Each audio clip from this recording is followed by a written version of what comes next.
You ever did that when you were a little kid? Make sounds in front of the fan? Comment down below, let me know. Anyway, let's get straight to the video.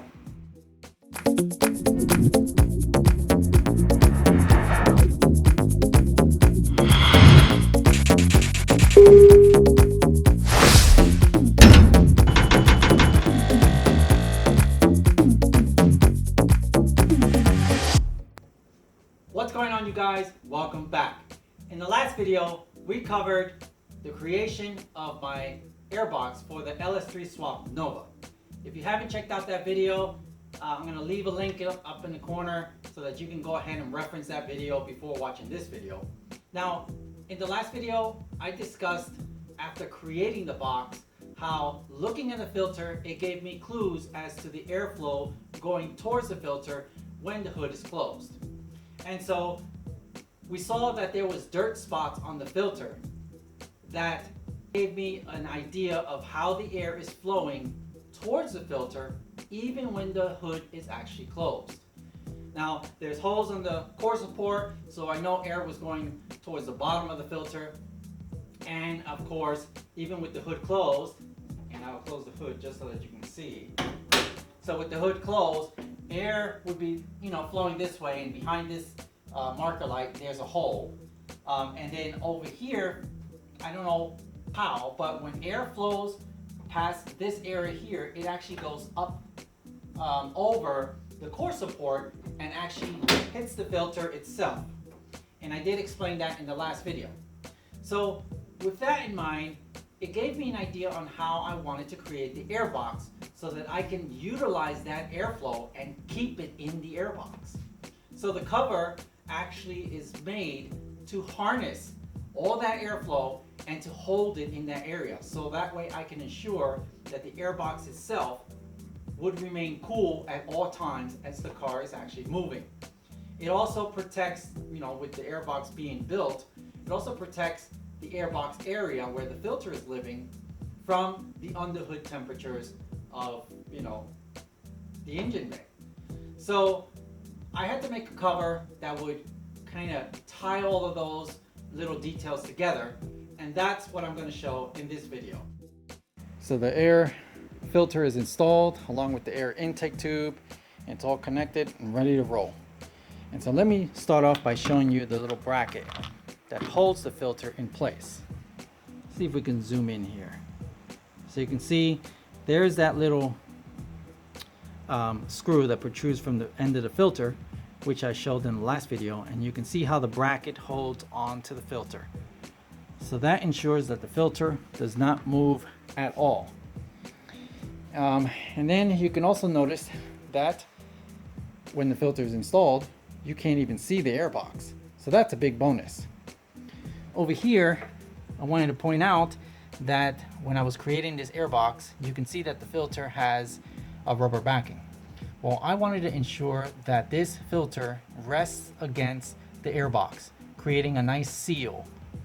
And the whole purpose behind this Airbox initially was to try to prevent the airflow from the radiator fan from coming towards the filter itself. The one thing that I noticed, when the radiator fan turns on, the airflow from the radiator fan would come and hit the inner fender. And then some of the air would kind of swirl around. So the core support would get hot, everything on this side would get hot, the inner fender would get hot. And basically that meant that air was flowing around here and the air filter was sucking up all that hot air. That's not a good thing. I want to make sure that this car is sucking up cool air. And that was the initial purpose behind the Airbox. But as I explained in the last video, you can see that dirt spot. And you can also see how the dirt spot kind of follows or flows with the shape of the core support. So that means that we are getting airflow while I'm driving the car with the hood closed. So now that the filter is installed, you can clearly see what I was talking about in the last video. So with that being said, I wanted to make sure that I can somehow harness all of that airflow that's flowing towards the air filter and keep it there. And that is where I came up with maybe making some kind of cover that would kind of harness and hold all that cool air. Now, some of the things that I need to keep in mind is the cover needed to conform to the side of the fender, because this fender is kind of weird. You can see that big bump there. So I had to kind of, use a cardboard for this template. Now, I didn't use cardboard to make the Airbox, but I am using cardboard to create the top. And so the thing is, I wanted to make sure that the air flowing in there still is able to flow in there. So the front of the cover has to be open.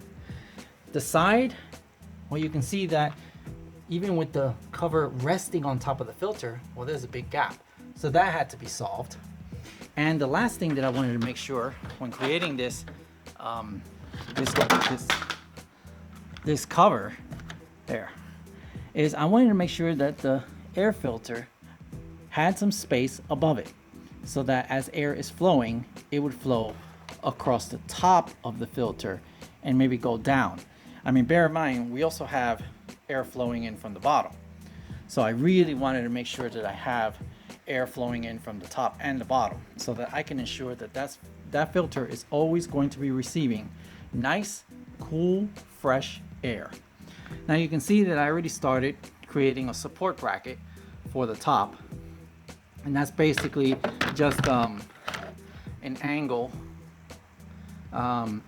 piece of metal for a shelf, and I just kind of used some screws to bolt it into place. And then I use some rivet nuts to make an area for screws to screw straight into it. So now I'll show you the process I used to make the cover for this Airbox. So here are the supplies I actually used for the top. So we got here the actual, cardboard template that I wanted to start out with. And then we have here some angled metal that I would be using for support brackets. And the shelving and the angled metal was galvanized steel. It's just something I had laying around. I thought it would be perfect for my project. And you can see here how it fits with the cardboard. So that worked out great.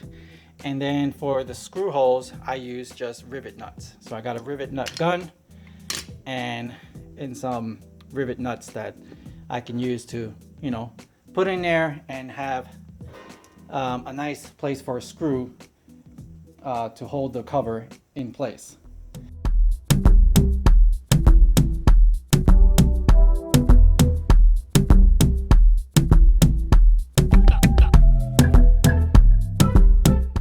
So here's what I created.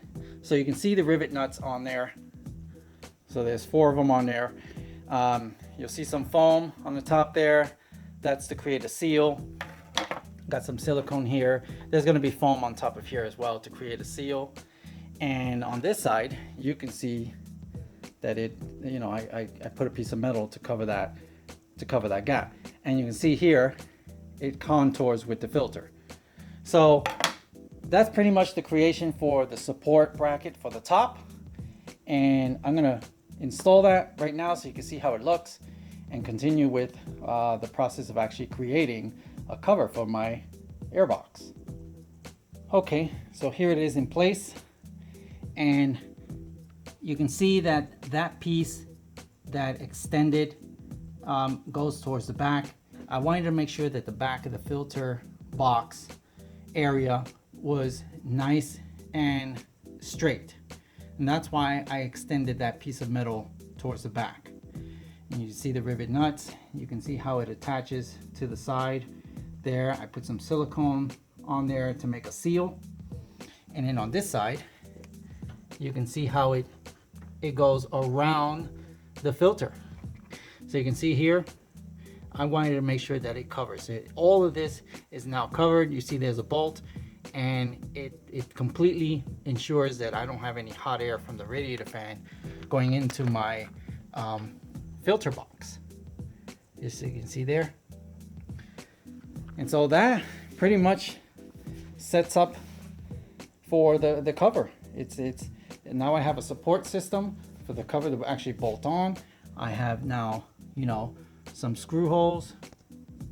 You can see there. We got that one there. So it's all pretty much ready to go. Now I just have to create the cover.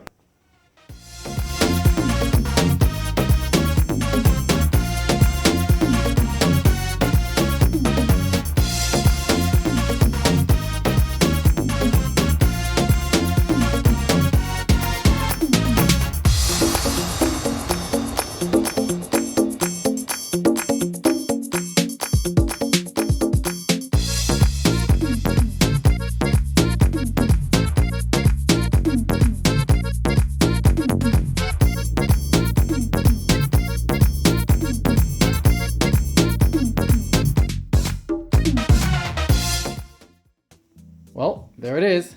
Airbox cover is done and in place. Now let's get into some details on the creation of this cover.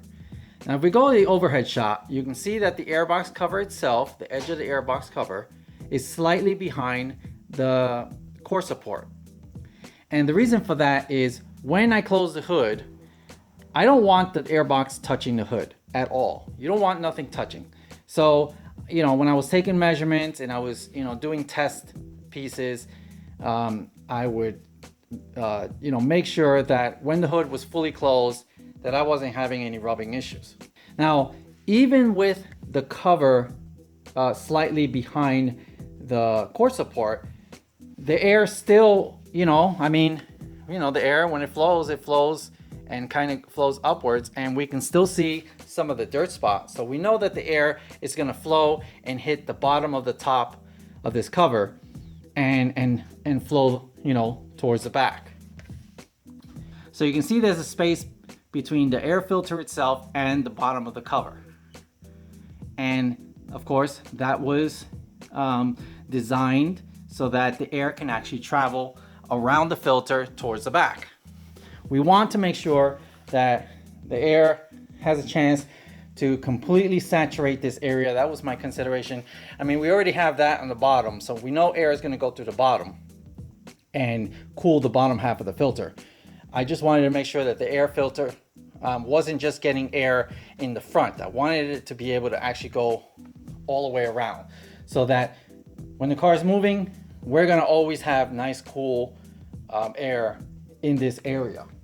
Now, I've had a chance to fully test this. I've driven it many miles, and I've tested it with HP tuners, monitoring the intake air temperature, and I can clearly see that when I'm driving, those air temperature readings drop really fast, and it goes pretty much, you know, to ambient, maybe a couple degrees, 2 or 3 degrees above ambient. So it really works. I've also tested it with a temperature gun. I would, you know, drive a couple hours and then come in the garage, quickly shut the car off, open the hood, take a temperature gun and shoot the actual filter just to get a temperature of the filter itself. And I would clearly see that it's really cool. You know, on a cool night, everything is hot.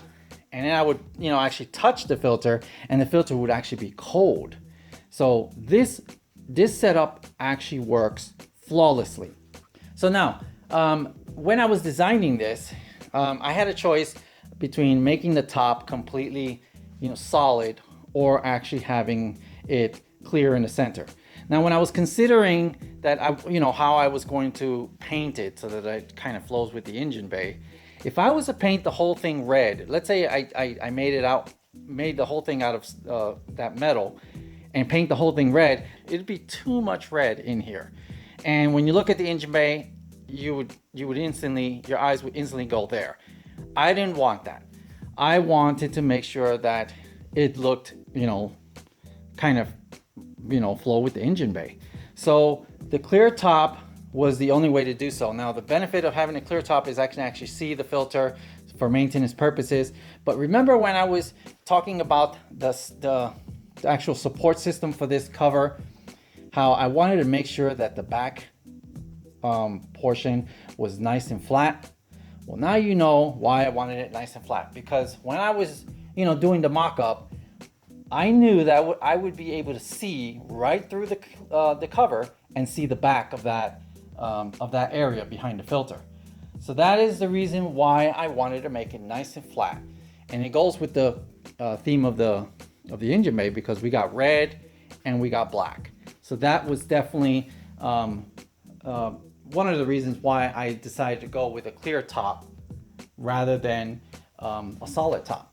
Now you can see, because we have two pieces, we have the galvanized steel, which is painted red, and then we have the clear top. I wanted to tie them together, so I used the button screw. And so that's what you see there. It's a little button screw, and of course it's painted the same color. And I wanted to make sure that the two pieces were tied together, because when I was cutting it, as you can see from the side here, it completely flows with, completely flows with the fender. I mean, it goes around that bump there. We have the cover completely flowing with that side of the fender. So that was made possible with, attaching the two and actually grinding the cover little by little until I got it to mate up with the fender perfectly. So it looks great. It looks like it flows from the fender over. So I really like how that came out. So anyway, that's the finished product. That's the Airbox.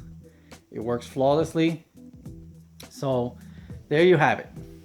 Airbox.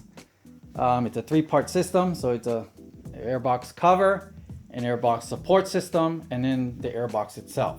So if I ever wanted to change the filter, I need to take off, the 5 screws, take off the cover, and then take off the other portion that's on the bottom there, with the black, and then I would have full access for the filter to actually remove it. So if you like this video, hit the like button. That'd be greatly appreciated. Of course, also, if you don't want to miss any of my future updates, because I've done so many things to this Nova with this LS3 6L80 swap, and you don't want to miss that. So hit that subscribe button, and don't forget that notification bell. If you want to hit me up, say hi, ask questions, down in the description box below, you'll see a link to my Instagram page. You could hit me up there, or you can follow me. I occasionally post photos there of my Nova. So this project, I can call it done. Hope you enjoyed. Thank you very much for watching.